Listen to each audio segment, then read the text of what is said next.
தந்தை, மகன், தூய ஆவியாரின் பெயராலே ஆமேன்.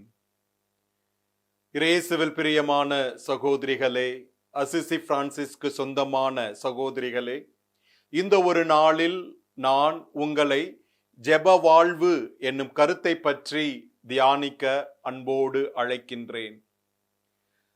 நம்முடைய வாழ்வில் நாம் கிறிஸ்துவோடு இணைக்கப்பட்டு அவரில் வேரூன்றி நம்முடைய வாழ்வை வாழ வேண்டுமானால் நம்முடைய வாழ்விற்கு ஜெபம் மிக மிக அவசியமானது.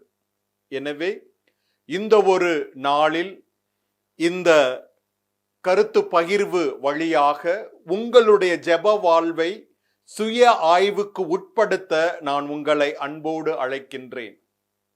உங்களுடைய ஜெப வாழ்வின் தன்மை என்ன?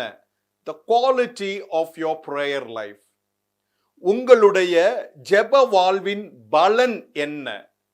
What are the benefits that you experience because of your prayer life? நம் அனைவருக்குமே தெரியும், ஜெபம் மிக மிக முக்கியமானது என்று. எல்லா மனிதர்களுக்கும், எல்லா கிறிஸ்தவர்களுக்கும், குறிப்பாக துறவற வாழ்வில் ஈடுபட்டுள்ள நமக்கும் இந்த ஜெப வாழ்வு என்பது மிகவும் முக்கியமானது. ஜெப வாழ்வு இல்லாமல் நம்மால் நம்முடைய துறவற வாழ்வை வாழவே முடியாது, கிறிஸ்தவ வாழ்வை வாழவே முடியாது. அதனால்தான் இந்த ஜெப வாழ்வை முதன்மையானவைகளுக்கெல்லாம் முதன்மையானவை என்று கூறுவார்கள். Prayer is the priority of all priorities. அனைத்துக்கும் முதன்மையானது இந்த ஜெப வாழ்வுதான். நம்முடைய இந்த துறவற வாழ்வில் ஜெப வாழ்விற்கு ஈடாக எதுவுமே கிடையாது. ஜெப வாழ்விற்கு மாற்றாக நாம் நம்முடைய வாழ்வில் எதையுமே எடுத்துக்கொள்ள முடியாது. ஜெப வாழ்வு இல்லையேல் இந்த துறவற வாழ்வு நிச்சயமாக அழிந்து போகும். ஜெப வாழ்வை, நம்முடைய ஜெப வாழ்வில் ஜெபங்களை தவிர்க்க எந்த ஒரு பெரிய காரணம் நம்முடைய வாழ்வில் இருந்திட முடியாது. ஜெப நேரத்தில் ஜெபத்தில் ஈடுபடாது, ஜெபத்தை தவிர்க்க எந்த ஒரு பெரிய காரணம் நம்முடைய வாழ்வில் இருந்திடவே முடியாது. ஜெபிக்காதவர்கள் யாருமே கிடையாது. ஜெபத்தில் ஈடுபடாதவர்கள் என்று எவருமே கிடையாது. ஜெபம் செய்யாத குழுமம் என்று ஒன்று நம்முடைய மறை மாநிலத்திலே கிடையாது. அனைவரும் ஜெபிப்பவர்கள்தான், ஜெபத்தில் ஈடுபடுபவர்கள்தான். நம்முடைய குழுமங்களில் ஜெபத்திற்கென நேரங்கள் ஒதுக்கப்பட்டுள்ளன. ஆனால் நம்முடைய ஜெபத்தினால் நம்முடைய வாழ்வு வளம் பெற்றுள்ளதா? நாம் ஜெபத்தில் ஈடுபடுவதனால் நம்முடைய வாழ்வு எவ்வளவு ஆன்மீகத்தில் செழிப்படைந்து காணப்படுகின்றது? ஜெபத்தினால் நாம் உண்மையிலே கிறிஸ்துவில் வேரூன்றியவர்களாக நம்முடைய வாழ்வை வாழ்ந்து கொண்டிருக்கின்றோமா? ஜெபத்தினால் நம்முடைய வாழ்வில் ஏற்பட்டுள்ள நன்மை என்ன என்பதை வெளிப்படுத்தும் அளவிற்கு நம்முடைய துறவற வாழ்வு அமைந்துள்ளதா? நம்முடைய குழுமத்தில், உங்கள் ஒவ்வொருவருடைய குழுமத்தில் சராசரியாக ஒரு நாளைக்கு எவ்வளவு நேரம் ஜெபத்தில் ஈடுபடுகின்றீர்கள் என்று உங்களையே கேட்டுக்கொள்ளுங்கள். ஒவ்வொரு குழுமமும் சராசரியாக ஒவ்வொரு நாளும் எவ்வளவு நேரம் ஜெபத்தில் ஈடுபடுகின்றீர்கள்? 2.5 மணி நேரம், 3 மணி நேரம், சராசரியாக 3 மணி நேரம் என்று நாம் வைத்துக் கொள்வோம். ஒவ்வொரு குழுமமும் 3 மணி நேரம் ஜெபத்தில் ஈடுபடுகிறார்கள் என்று நாம் வைத்துக் கொள்வோம். அந்த 3 மணி நேரம் ஆண்டவருடைய பிரசன்னத்தில் நாம் செலவிடுவதால், ஜெபத்தில் ஈடுபடுவதால், அந்த 3 மணி நேரம் செலவழிப்பதற்கு ஏற்றவாறு நம்முடைய வாழ்வில் பலன் கிடைக்கின்றதா? 3 மணி நேரம் செலவிடுவதால் அதற்கு ஏற்ற பலன் நம்முடைய வாழ்வில் நாம் காண்கின்றோமா என்பதுதான் முக்கியம். ஜெபம் செய்வதால் நம்முடைய வாழ்வில் மாற்றம் இல்லை எனில், ஜெபம் செய்வதால் நாம் கிறிஸ்துவில் வேரூன்றி நம்முடைய வாழ்வை வாழாவிட்டால் ஜெபம் என்று சொல்லி ஆலயத்தில் நாம் செலவிடுகின்ற நேரம் வீண்தானே? ஜெபம் செய்துவிட்டு அந்த ஜெபத்தினால் எந்த ஒரு தாக்கம் நம்முடைய வாழ்வு முறையில் ஏற்படாவிடில், நாம் கிறிஸ்துவில் இன்னும் ஆழமாக வேரூன்றாவிட்டால் அந்த நேரம் வீண்தானே? இதை நாம் புரிந்து கொள்ள வேண்டும். நம்முடைய குழுமங்களில் குறிப்பாக ஜெப உணர்வு காணப்பட வேண்டும். The spirit of prayer has to be present in our communities. அந்த ஜெபம் செய்கின்ற இடம் என்று நம்மை சந்திக்க வருகிறவர்கள் உணர வேண்டும். அந்த அளவிற்கு நம்முடைய குழும வாழ்வு ஜெபத்தில் திளைத்திருக்கின்ற ஒரு குழும வாழ்வாக இருக்க வேண்டும். இறைவனில் பிரியமான சகோதரர்களே, அசிசியாரின் பாதையில் அவருடைய ஒழுங்கை பின்பற்றி வாழக்கூடிய அன்பு சகோதரிகளே, நம்முடைய குழும வாழ்வில் அமைதி, சைலன்ஸ் மிகவும் அவசியம். கான்டெம்ப்ளேஷன், மனதை ஒருமனப்படுத்தி தியானத்தில் ஈடுபடுதல் மிகவும் அவசியம். விவிலிய வார்த்தைகளை தியான பொருளாக கொண்டு நாம் தியானத்தில் ஈடுபடுவது மிகவும் அவசியம். குழும ஜெபங்களில் பங்கு பெற்று ஒரு குழுமமாக ஜெபிப்பது மிகவும் அவசியம். ஒரு தனி மனிதராக நம்முடைய வேலைகளுக்கு மத்தியில் நேரத்தை ஒதுக்கி தனி மனித ஜெபத்தில் ஈடுபடுவது மிக அவசியம். நான் கூறிய இந்த அமைதி, தியானம், விவிலிய பகிர்வு, குழும ஜெபம், தனி ஜெபம் இவைகள் அனைத்தும் நம்முடைய துறவற வாழ்வின் முக்கிய அங்கங்கள்.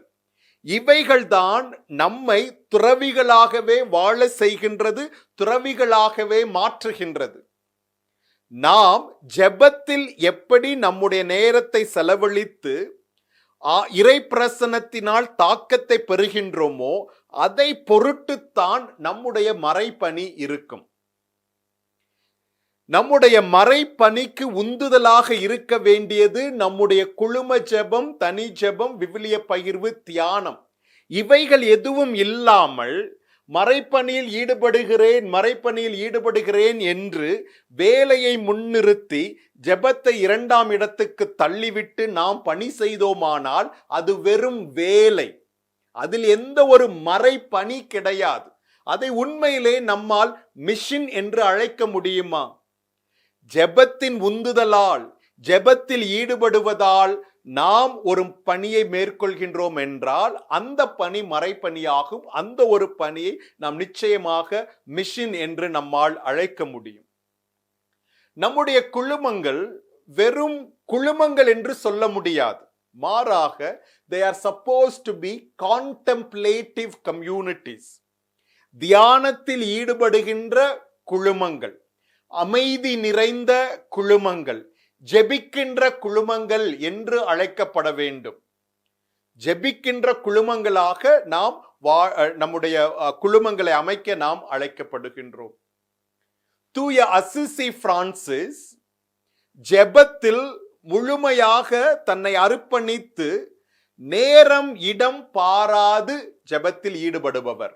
அசிசி பிரான்சிஸ் நேரம் இடம் என்று பாராது ஜெபத்தில் முழுமையாக ஈடுபடுபவர். அதனால்தான் அவரை பற்றி எழுதிய அந்த சகோதரர் தாமஸ் செல்லானோ சொல்லுவார், அசிசி பிரான்சிஸ் ஜெபிக்க மட்டுமில்லை, மாறாக ஜெபமாகவே மாறினார். அசிசி பிரான்சிஸ் ஜெபிக்க மட்டுமில்லை, மாறாக ஜெபமாகவே மாறினார். அவர் எப்படி ஜெபமாகவே மாறினாரோ அதே போல நாமும் ஜெபமாக மாறுவதே நம்முடைய ஜெப வாழ்வின் நோக்கமாக இருக்க வேண்டும். அசிசி பிரான்சிஸ் ஜெபமாகவே மாறினார் என்றால் his life was he lived his life with prayerful disposition at all moments of life. அவர் என்ன செய்தாலும் அது அவருடைய ஜெப வாழ்வை வெளிக்காட்டக்கூடிய ஒன்றாக இருந்தது. சகோதரர்களிடம் உறவாடியது, தோட்டத்தில் வேலை செய்தது, எதிர்வரும் சகோதரரை பார்த்து ஒரு புன்னகை தருவது, வீதிகளில் செல்லும் பொழுது ஏழை மக்களை அரவணைப்பது, தொழுநோயாளிகள் மத்தியில் பணி செய்தது, திருச்சபைக்கு கீழ்ப்படிந்து நடந்தது, திருச்சபையில் விவிலியத்தை போதனை செய்தது. இவைகள் அனைத்துமே அவருடைய ஜெப வாழ்வின் வெளிப்பாடாக இருந்தது. ஏனெனில் அவர் நேரம் இடம் பாராது ஆழ்ந்த தியானத்திலும் ஜெபத்திலும் தன்னுடைய வாழ்நாளை கழித்தவர். அதனால்தான் அவர் அப்படியான ஒரு வாழ்வு வாழ முடிந்தது.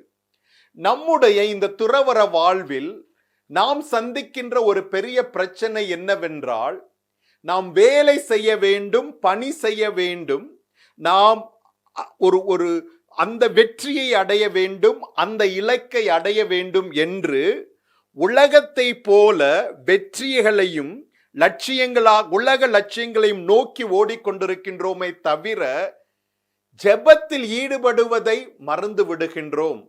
அந்த லட்சியங்களை அடைவதற்கு ஜெபம் அவசியம் என்பதையும் நாம் மறந்து விடுகின்றோம். எனவே ஜெபத்தில் ஈடுபடாத ஒருவர் மறைப்பணி செய்யவே முடியாது. ஜெபத்தில் ஈடுபடாத ஒருவர் ஆண்டவருக்கு உகந்த பணிகளை உலகத்தில் செய்ய முடியாது. அப்படியே அவர் ஒரு பணியில் ஈடுபட்டிருந்தாலும் அது தன்னுடைய சொந்த நலனுக்காகத்தான் அப்படிப்பட்ட பணியில் இருந்து அவர் செய்து கொண்டிருக்கிறாரே தவிர ஆண்டவருடைய விருப்பத்தில் அது செய்வதில்லை. ஏனெனில் ஆண்டவருடைய விருப்பத்தில் எந்த ஒரு பணி யார் செய்தாலும் அந்த பணி அவருடைய ஜெப வாழ்வில் இருந்துதான் உருவாகும். எனவே நம்முடைய வாழ்விற்கு முதன்மையாக இருக்க வேண்டியது ஜெபம்தான். நாம் இவ்வுலகில் எந்த வேலை செய்யாவிடினும் பரவாயில்லை, ஜெபத்தில் ஈடுபடாமல் இருந்தால் நம்முடைய துறவற வாழ்வு முற்றிலும் வீணாக அமைந்துவிடும். எனவே ஜெப வாழ்வு என்பதன் அவசியத்தை இத்தருணத்தில் நீங்கள் நன்முறையில் புரிந்து கொள்ள உங்களை நான் அழைக்கின்றேன். எனவே ஜெபத்தின் பலன் என்பது நாம் ஜெபமாகவே மாறுவது, நாம் ஜெபமாகவே வாழ்வது தான். அசிசி பிரான்சிஸ் தன்னுடைய ஜெப வாழ்வை தவ முயற்சிகளில் ஈடுபட்டு வாழ்ந்து காட்டினார். ஜெபத்தின் மீது அதீத ஆர்வம் கொண்டிருந்தார். ஜெபம் ஆண்டவரோடு உரையாடுவது, ஆண்டவருடைய பிரசன்னத்தை அனுபவிப்பதாக அவர் கருதியதால் அதீத ஆர்வம் கொண்டிருந்தார் ஜெபத்தில் ஈடுபட. அதனால்தான் அவரை பற்றி எழுதிய வரலாற்று குறிப்புகள் இவ்வாறாக அவருடைய ஜெப வாழ்வை வெளிப்படுத்துகின்றன. அவர் ஜெபம் செய்கையில் எந்த ஒரு வசதியும் எதிர்பார்க்க மாட்டாராம். சுவற்றில் சாய்வதோ இல்ல வசதிக்காக தலையணையை வைத்துக் கொள்வதோ இல்ல தன்னுடைய முழங்கால் வலிக்கும் என்பதற்காக ஒரு வசதியான ஒரு மெத்தையை தன்னுடைய கால்களுக்கு இடையில் வைத்துக் கொள்வதோ என்று எதையுமே செய்ய மாட்டாராம்.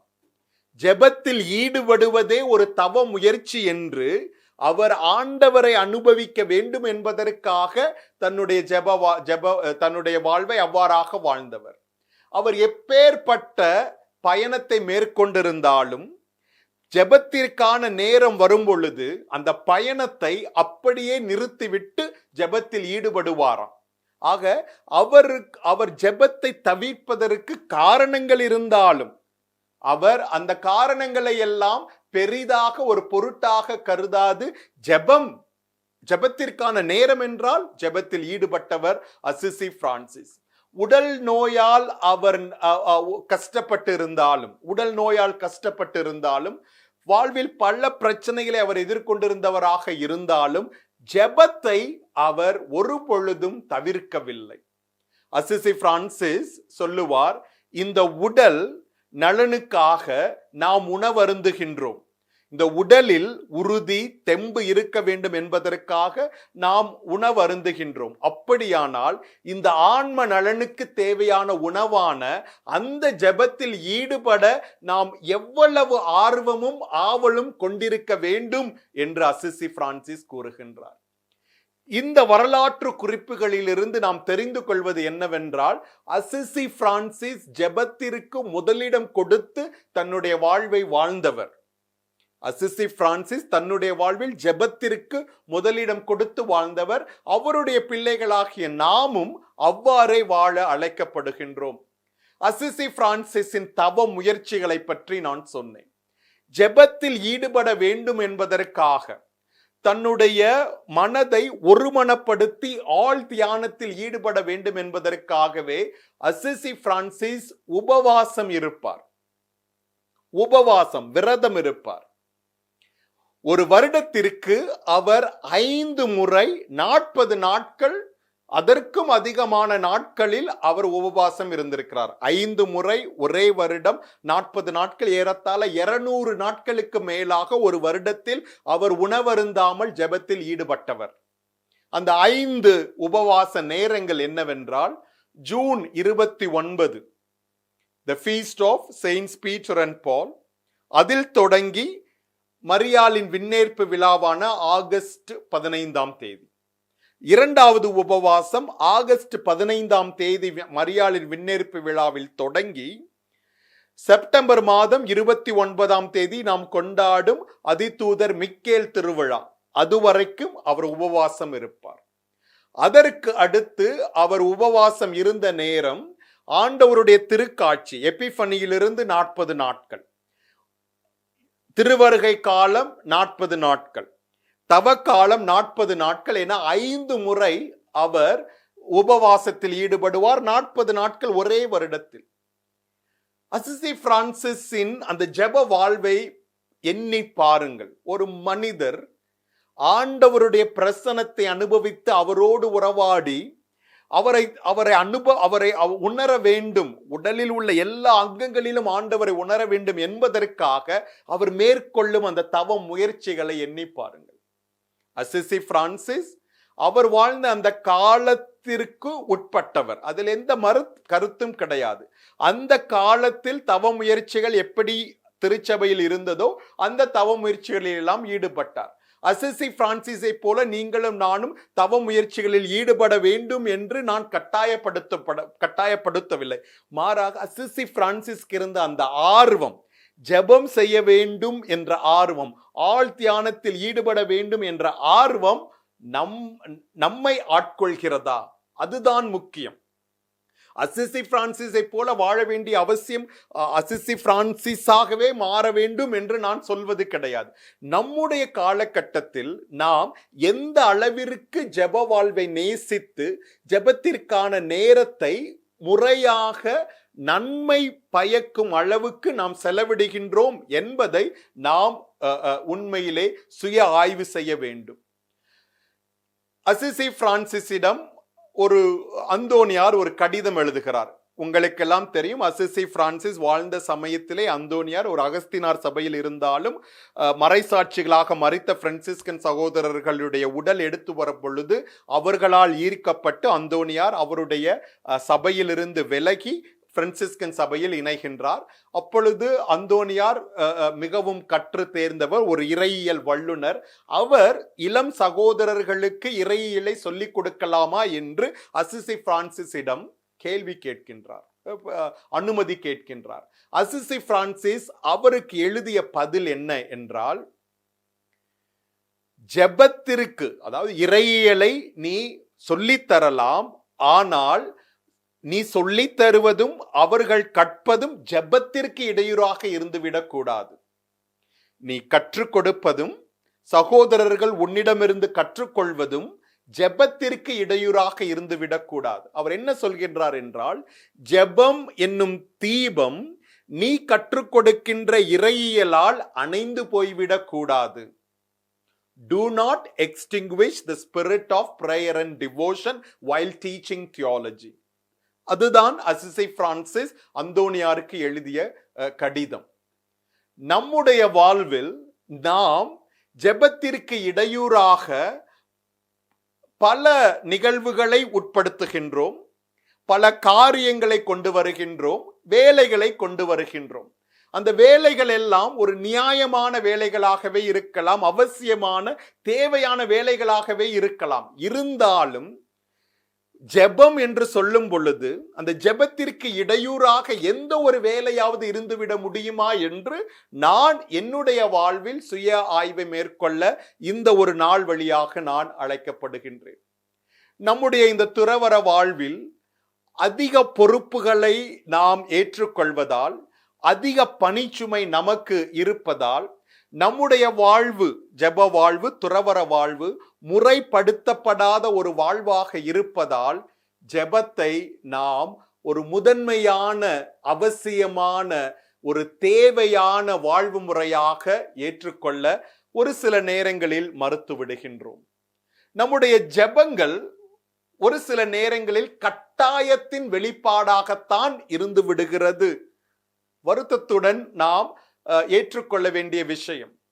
நம்முடைய கால அட்டவணையில் ஜெபம் இருப்பதால் ஒரு கட்டாயத்தின் பேரில் தான் நாம் ஜெபத்திற்கு செல்கின்றோமே தவிர, ஒரு உள் மனதின் ஆவலாக நாம் ஒரு ஆர்வத்தோடு ஜெபத்திற்கு செல்ல மறுத்து விடுகின்றோம். கட்டாயத்தின்படி நாம் ஜெபத்திற்கு சென்றால் ஜெபத்தில் நம்முடைய உடல் இருந்தாலும் ஆவி அங்கே இருக்காது. நம்முடைய உடல் அங்கு இருந்து நம்முடைய வாய், நாவு அந்த ஜெபத்தை எல்லாம் சொன்னாலும் அந்த ஜெபம் நம்முடைய இதயத்தை தொடாது.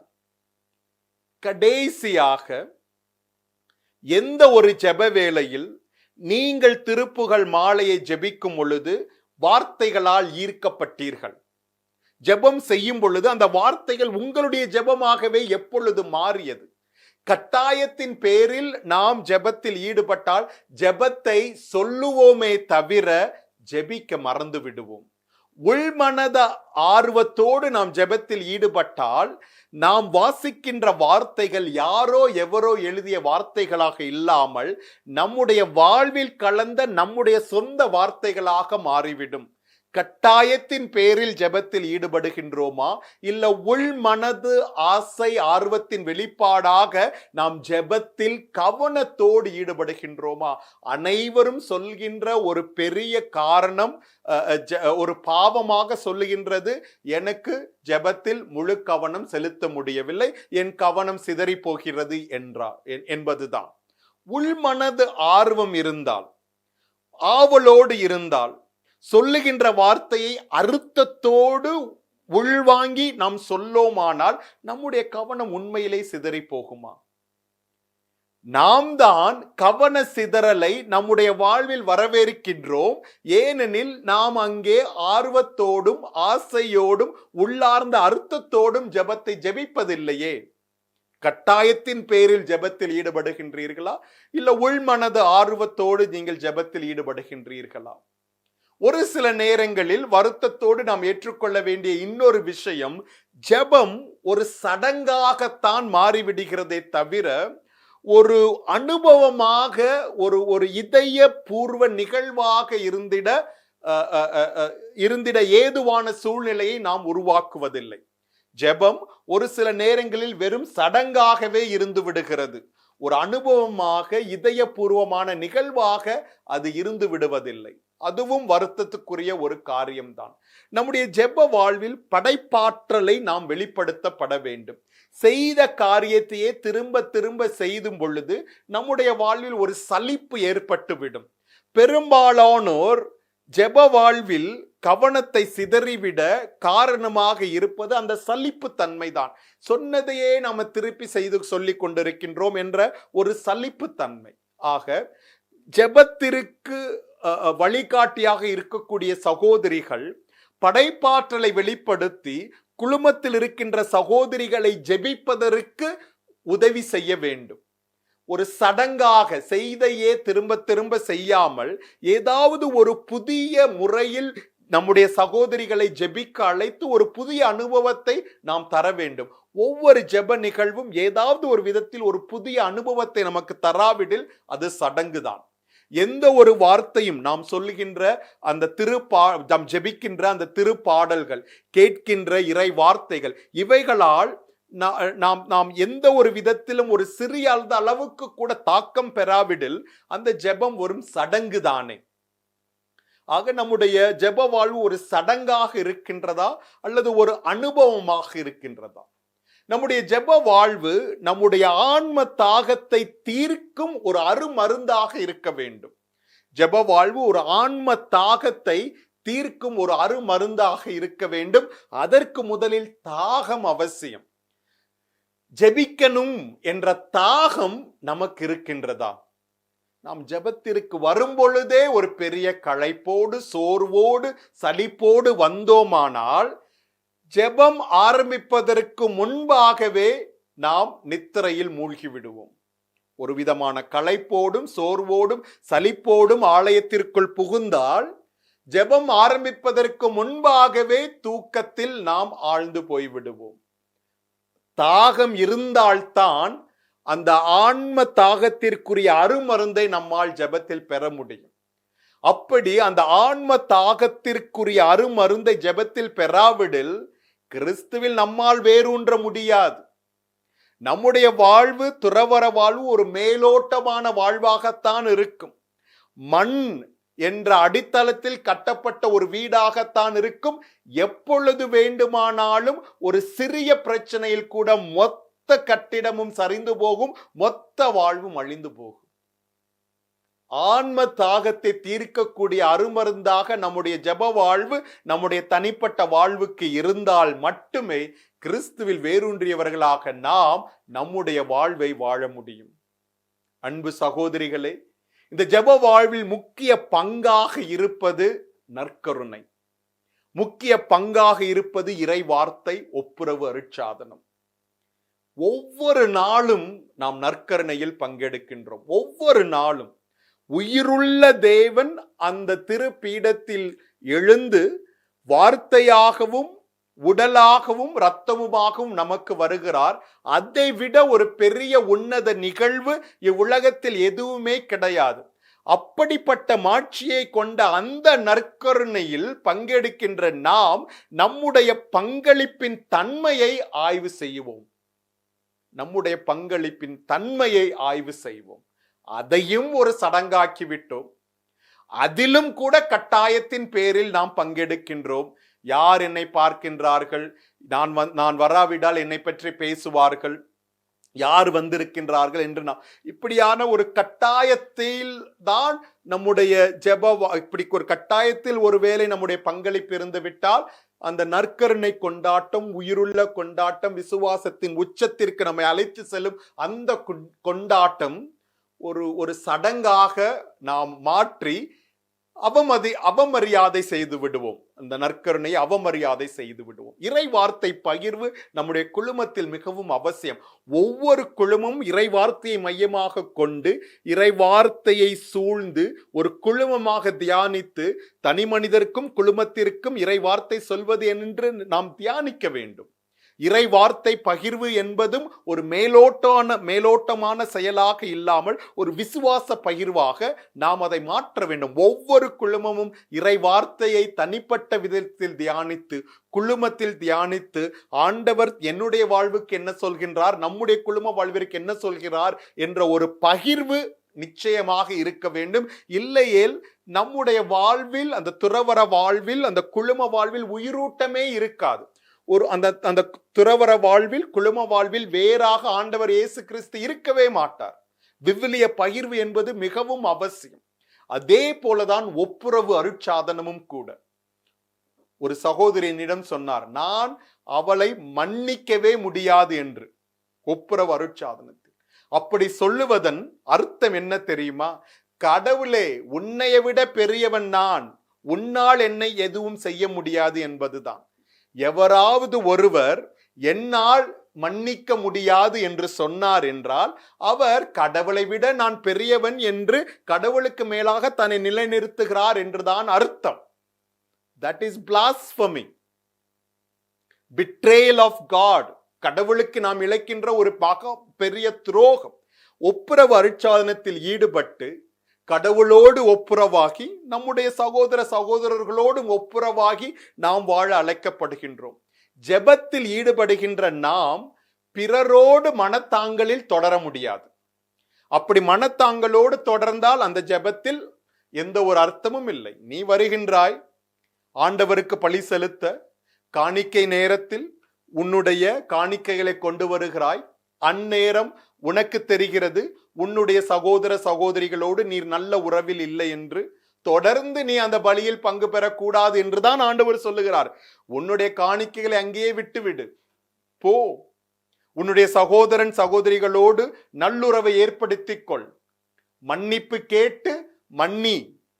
அதன் பிறகு நீ உன் காணிக்கைகளை ஒப்புக்கொடு. ஆக இப்படி மனத்தாங்கலில் தொடர்ந்து நாம் வாழ்ந்து கொண்டிருந்தோமானால் நம்முடைய குழுமத்தில் நாம் உண்மையிலே திருப்பலியை நாள்தோறும் கொண்டாட முடியுமா? அப்படியே கொண்டாடினால் அது சடங்கு தானே. ஏனென்றால் திருப்பலியினால் ஒரு மாற்றம் வர வேண்டும். மனத்தாங்களோடு பிறரோடு பேசாமல் உறவாடாமல் இருந்து பிறரை இழிவாக பேசி பிறருக்கு எதிராக காரியங்கள் பல செய்து நாம் தொடர்ந்து திருப்பலியில் பங்கு கொண்டுமானால் நம்முடைய குழுமத்தில் தினமும் திருப்பலி கொண்டாடப்பட்டால் அந்த திருப்பலியினால் என்ன அர்த்தம்? அதற்காகத்தான் ஒப்புரவு அருட்சாதனம் நமக்கு தரப்பட்டுள்ளது. ஆண்டவரோடு ஒப்புரவாகி சகோதர சகோதரர்களோடு நாம் ஒப்புரவானால்தான் அந்த ஜெப வாழ்வு உண்மையிலே ஒரு ஒரு உயிருள்ள ஒரு ஜெப வாழ்வாக நமக்கு இருக்கும்.